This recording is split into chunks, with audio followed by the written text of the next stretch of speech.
This is episode 31 of the Shame Proof Your Life podcast, the one where I talk about my dad going to prison. I'm your host and life coach, Danita Bremer. Have you ever received a prompting that you ignored for a long time, like 17 years? This podcast is that for me. I'm telling my stories, I'm learning from my past, and my hope is that you will hear something that gives you reassurance or understanding. Okay, so we sometimes within kind of Church of Jesus Christ of Latter-day Saints culture, we talk about wayward children, but we don't often talk about wayward parents. And so I wanted to just visit this topic.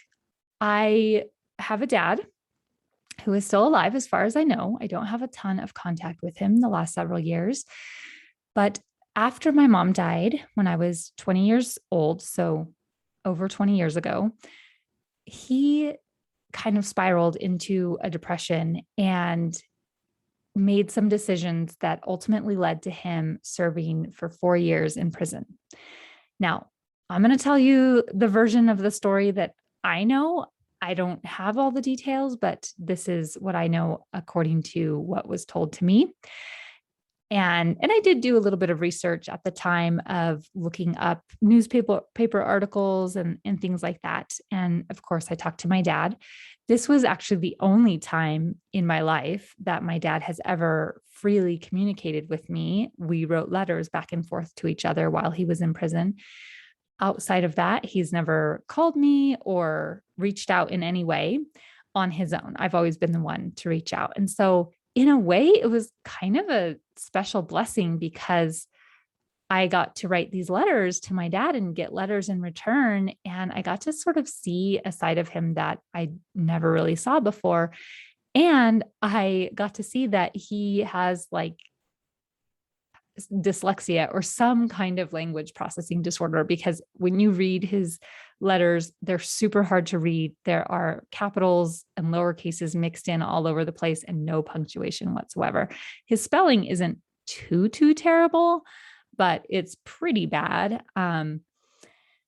So it kind of opened my eyes to seeing him more as like a very uneducated child. And that helped me to have a lot of compassion for him. So after my mom died, my dad actually told me that he felt responsible for her death. He was driving the car when they got into the car accident, and that the police should have arrested him and put him in jail for killing my mom. Now, of course, it was an accident and it was ruled as an accident, which is why they didn't do that. But he felt very responsible. And I think that led to him kind of spiraling into a depression, just a very apathetic, don't care about anything time in his life. My little sister was 9 years old at the time, and he wasn't really able to care for her very well. I mean, he went through the motions, but she was kind of thrust into taking care of herself in many ways. And I just want to add here that I was a young adult and my other sister was a young adult. I was entering my sophomore year of college. My sister had just joined the military. And now that I have a 17-year-old who is looking at going to college and we're looking toward the next year of her leaving home, to add that piece of becoming a parent to a young adult and that transition that happens, I have an even greater capacity for compassion for my dad. So he's, we're grieving the loss of my mom. He's feeling very guilty, which led to kind of a depression about my mom's death. And then he has 2 young adult daughters and 1 very young daughter. And it can be a very confusing time of what's my role and how do I do this? He, previous to this, was always very solid and very reliable and hardworking. And it just all was this storm of circumstances that led to a very negative mental health reaction for him. Now, that being said, even prior to my mom's death, my dad was an alcoholic and into drugs, and so the stage was set for for kind of a terrible occurrence to happen. As far as I understand it, my dad does own or did own a few properties and would rent them out. And he rented a property out to some friends of his, or I don't know if they were friends or acquaintances, and then became friends. And those people then started a meth lab in my dad's house on his property. And when the authorities found out about it and they busted the meth lab, of course, my dad's name was on he's the owner of the property. And so when they interviewed him, I don't know if they interviewed him or they arrested him or what have you, he refused to cooperate. Now, one thing to know about my dad is that he's super loyal, even to his own detriment. And so he wouldn't cooperate. He wouldn't speak. He wouldn't say anything, as far as I know. And so the prosecutor basically prosecuted him to the full extent of the law, which meant he got sentenced to 4 years in prison. I kind of think that was actually a good thing for him to happen to him. He already was blaming himself and needed to feel like he was doing something to pay for those actions. And he was only going to get worse mentally. And so at least when he was in prison, he had people taking care of him and feeding him. And he probably made friends there, things like that.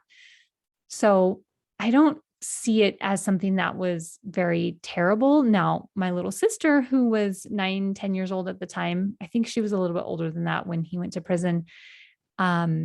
She might see it differently, because now not only has she lost her mom, but she's lost her dad. For me, I was a young adult and I had a brand new little baby, and it was kind of like my dad's thing. And I was just sort of like, oh my gosh, okay, here we go again with some other terrible thing happening. I don't know that. I mean, I probably was disappointed. I was just thinking about when we talk about wayward children and we talk about how the parents are sad or disappointed or worried or afraid, definitely had some of those emotions come up for me thinking about my dad and what's going to happen to him and kind of what's my role in it. But I never really felt any sense of responsibility toward him. I just was like, okay, well, this sucks for him, and I'm going to try to support him and love him through this as much as I can, but it's not really my thing. He has to work through this.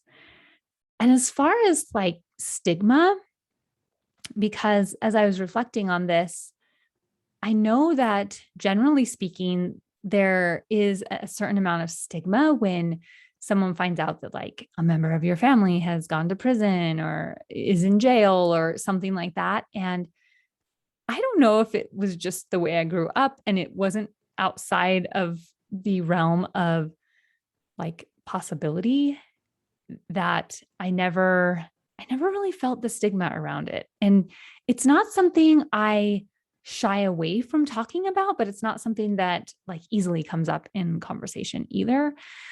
But I don't I'll mention it. I'm not scared to mention it. I'm just kind of yeah, this is sort of a part of my past, but I don't feel like my dad going to prison really says anything about me, I guess. It's just kind of this is sort of the history and the background that I've come from kind of thing.